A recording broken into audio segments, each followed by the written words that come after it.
देवियों सज्जनों, अब मैं माननीय प्रधानमंत्री जी से विनम्र अनुरोध करती हूं कि कृपया अपने कर कमलों द्वारा श्री रामनाथ कोविंद जी की आत्मकथा the Triumph of the Indian Republic, my life my struggles का विमोचन करें। मान्यवर, रूपा पब्लिकेशंस इंडिया द्वारा प्रकाशित ये जीवन गाथा हमारे गणतंत्र की प्रगति यात्रा को दर्शाती है। ये भारत के लोकतंत्र की शक्ति, संविधान के आदर्शों और उस अटूट विश्वास की कहानी है कि जिजीविषा प्रबल हो तो भारतीय गणराज्य में साधारण पृष्ठभूमि से उठकर उच्चतम पदों तक सुशोभित होना संभव है। अगले माह ये पुस्तक हिंदी में भी उपलब्ध होगी, जिसका टाइटल रहेगा भारतीय गणतंत्र की विजय गाथा, मेरा जीवन मेरा संघर्ष। आपका हार्दिक आभार। और अब मैं परम आदरणीय माननीय प्रधानमंत्री जी से करबद्ध निवेदन करती हूं कि अपने ऊर्जापूर्ण विचारों से हम सबका मार्गदर्शन करें।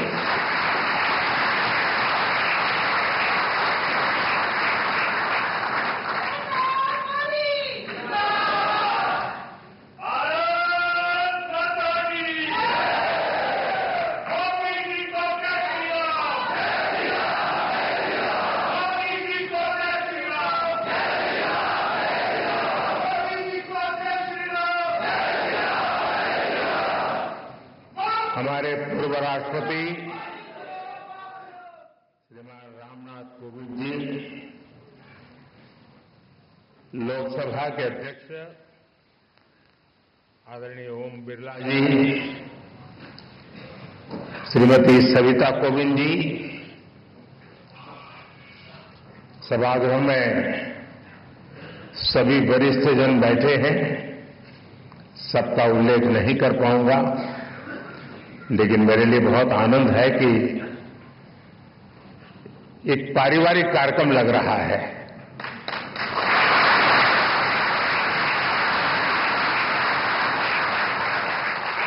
भाइयों बहनों,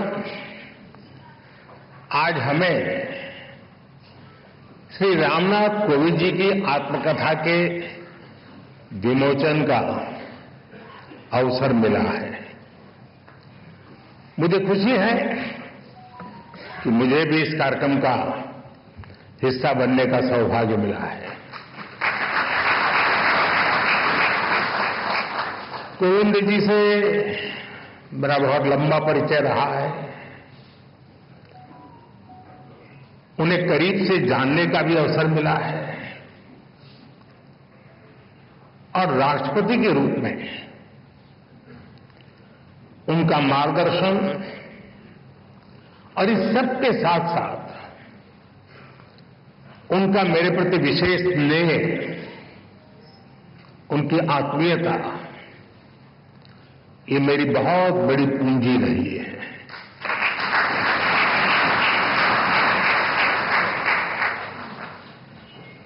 मैंने उनके जीवन को जितना समझा है, उनकी कार्यक्षमताओं को जितना जाना है, मैं पूरे विश्वास से कह सकता हूं कि श्री रामनाथ कोविंद जी की ऑटोबायोग्राफी अपने आप में भारतीय लोकतंत्र और भारतीय समाज के लिए एक धरोहर बनेगी।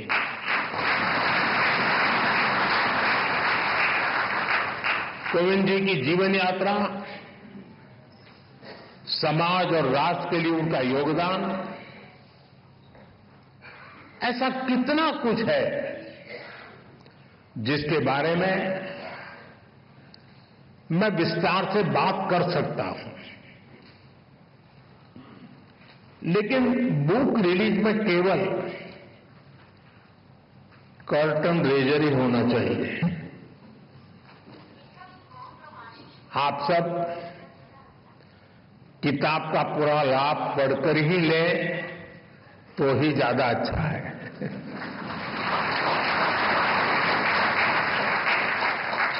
साथियों, कोविंद जी की जीवन यात्रा को आप उनके शब्दों में जानें,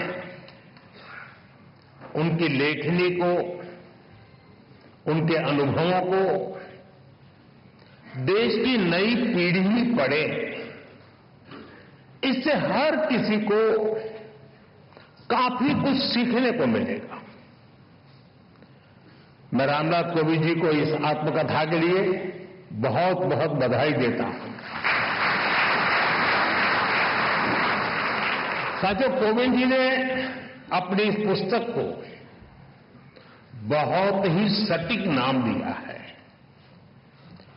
Triumph of the Indian Republic, my life my struggles.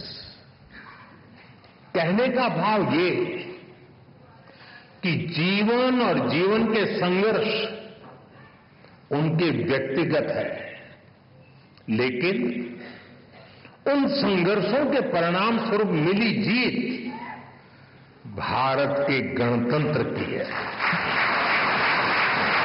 Bharat के लोकतंत्र की है। साथियों, हम सब अक्सर अनुभव करते हैं कि इंसान का एक स्वभाव होता है, लोग अपनी सफलता का श्रेय खुद को देते हैं और जीवन की मुश्किलों के लिए, कठिनाइयों के लिए समाज को जिम्मेदार ठहराते हैं। लेकिन जब हृदय उदार हो, भारतीय संस्कार हो, तब व्यक्ति समाज की कमियां निकालने में समय नहीं गंवाता। वो उसके सकारात्मक पक्ष पर फोकस करता है। वो अपनी सफलता में समाज को बराबर का भागीदार मानता है। कोविंद जी की आत्मकथा और उसका शीर्षक इसके उदाहरण है। आप उनका जीवन देखिए। एक बेहद सामान्य परिवार में, कानपुर देहात में उनका जन्म हुआ। कोविंद जी ने अभी भी कुछ वर्णन किया और अपनी किताब में भी लिखा है कैसे गर्मी के मौसम में एक दिन उनके घर में आग लग गई। उनकी मां अपनी चिंता छोड़कर घर की चीजों को बचा रही थी। आखिर एक सामान्य परिवार में मां के लिए एक एक चीज बच्चों के पालन पोषण का जरिया होती है। उसी कोशिश में आग में फंसकर उनकी माता जी की मृत्यु हो गई।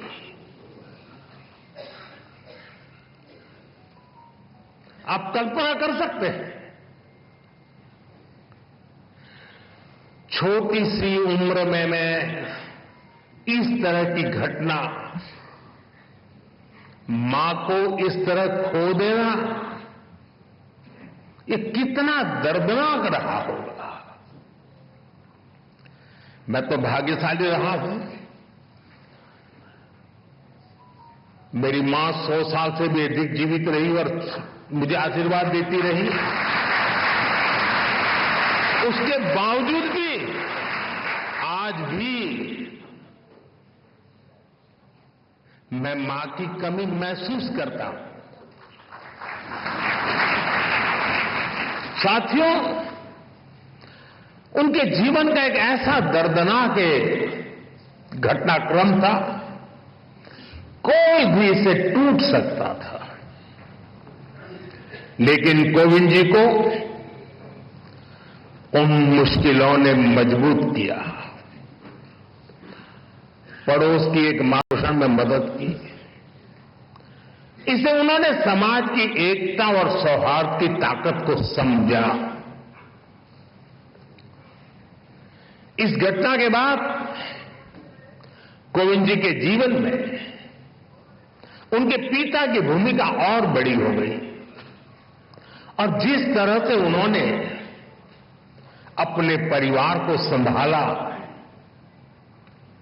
बच्चों को संस्कार दिए, इसलिए कोविंद जी अपने पिता को अपना हीरो मानते हैं।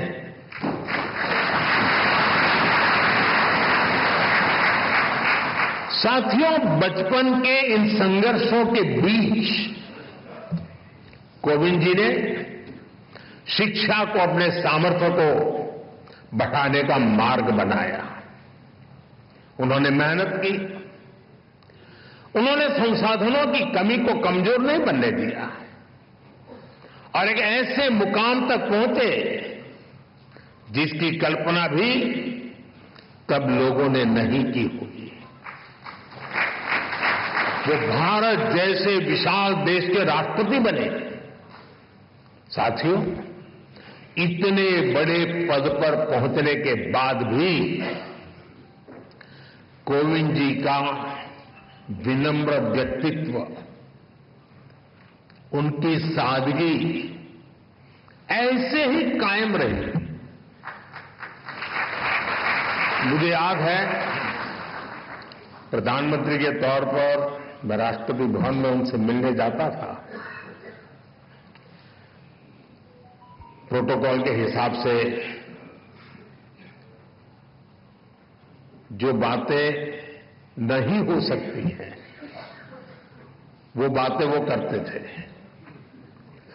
वो प्रधानमंत्री को छोड़ने के लिए गाड़ी के दरवाजे तक आते थे।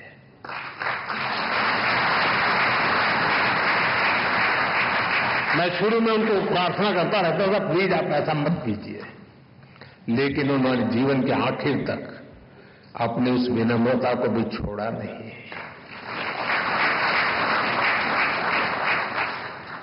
राष्ट्रपति बनने के बाद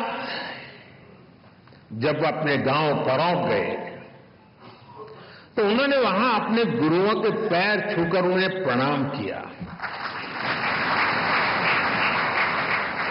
गांव की मिट्टी को नमन करके उन्होंने गांव के सामान्य लोगों का धन्यवाद किया। पूरे देश ने वो भावुक दृश्य देखा था।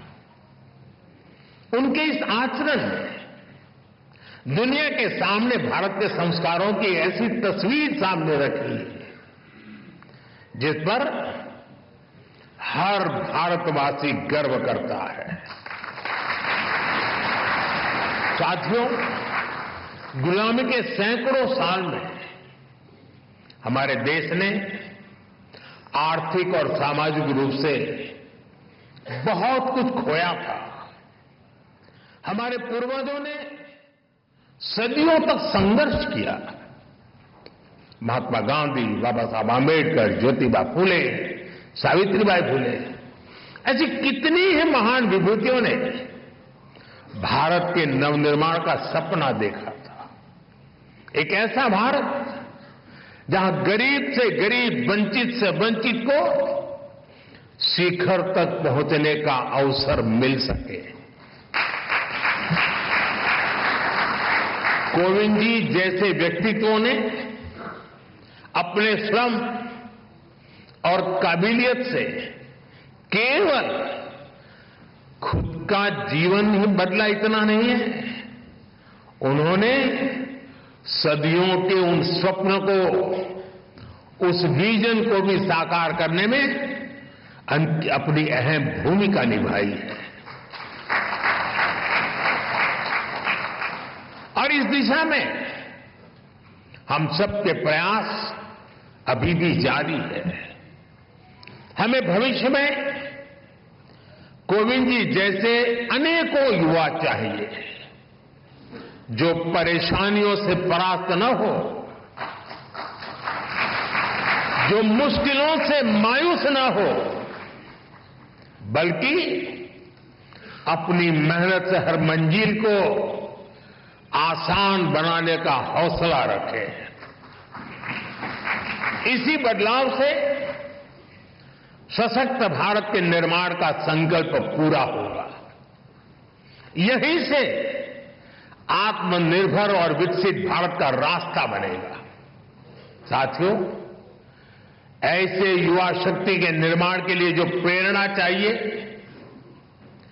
कोविंद जी की ऑटोबायोग्राफी उसका अहम स्रोत बन सकती है।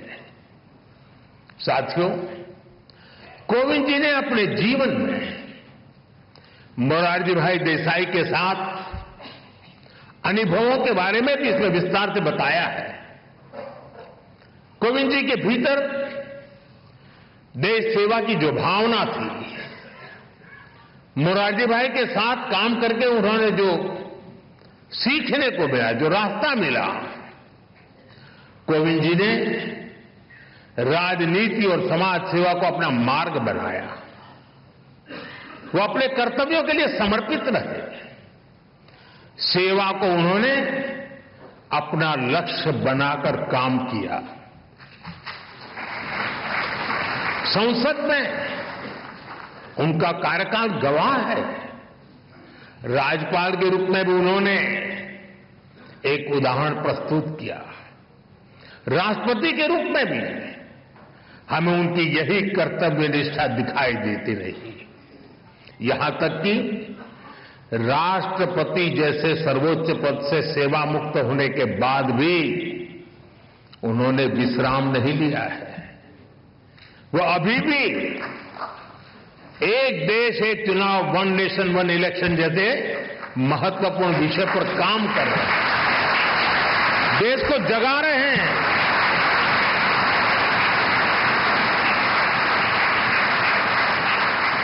ये एक ऐसा विषय है जिसका समाधान देश के लोकतंत्र का नया अध्याय शुरू कर सकता है। मैं मानता हूं कोविंद जी की इस कर्तव्य निष्ठा और सेवा भाव से देश के लोग बहुत कुछ सीख सकते हैं। साथियों, सामाजिक जीवन में सक्रिय रहते हुए ऑटोबायोग्राफी के लिए समय निकाल पाना बहुत मुश्किल होता है। कोविंद जी ने ये काम हम सबके लिए किया है, क्योंकि उनके जीवन में ऐसा कितना कुछ है जिसमें गरीब, वंचित तबके से आए तमाम लोग अपने जीवन की परछाई देख सकते हैं। कैसे एक साधारण परिवार मुश्किल हालातों में भी जीवन की शुचिता और ईमानदारी से समझौता नहीं करता। कैसे वही आदर्श आगे चलकर हमारे जीवन का आधार बनते हैं। हमारे कठिन समय के मूल्य किस तरह जीवन भर में हमें रोशनी देते रहते हैं।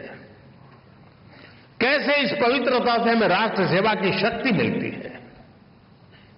अलग अलग पदों का दायित्व निभाते हुए कोविंद जी ने समाज को निरंतर इसकी प्रेरणा दी है। साथियों, मुझे विश्वास है कोविंद जी की ऑटोबायोग्राफी इसमें उनके जीवन की ही नहीं बल्कि हमारे लोकतंत्र की भी अहम स्मृतियां सुरक्षित होंगी। मैं एक बार फिर उन्हें उनकी आत्मकथा के लिए शुभकामनाएं देता हूं और मैं खास करके युवा पीढ़ी से आग्रह करूंगा, रील का जमाना है।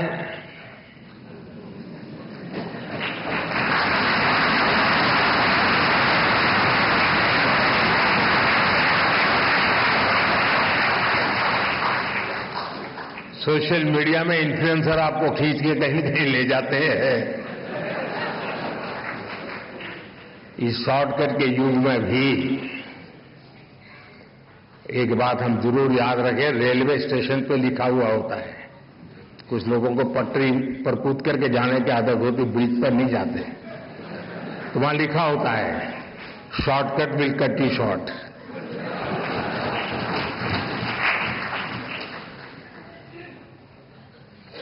और अगर शॉर्टकट के रास्ते से भी कहीं बाहर निकलना है तो मैं नौजवानों को कहूंगा, आपको जिसका भी पसंद हो ऑटोबायोग्राफी जरूर पढ़ें।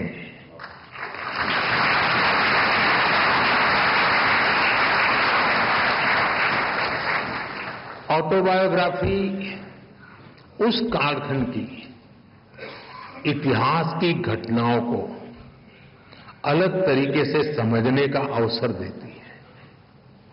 इतिहास से काफी निकट होता है वो कालखंड बायोग्राफी का, और इसलिए मैं जरूर चाहूंगा कि कोविंद जी की जो मेहनत है वो आने वाली पीढ़ियों को काम आए, युवा पीढ़ी को विशेष रूप से काम आए। बहुत बहुत शुभकामनाएं, बहुत बहुत धन्यवाद।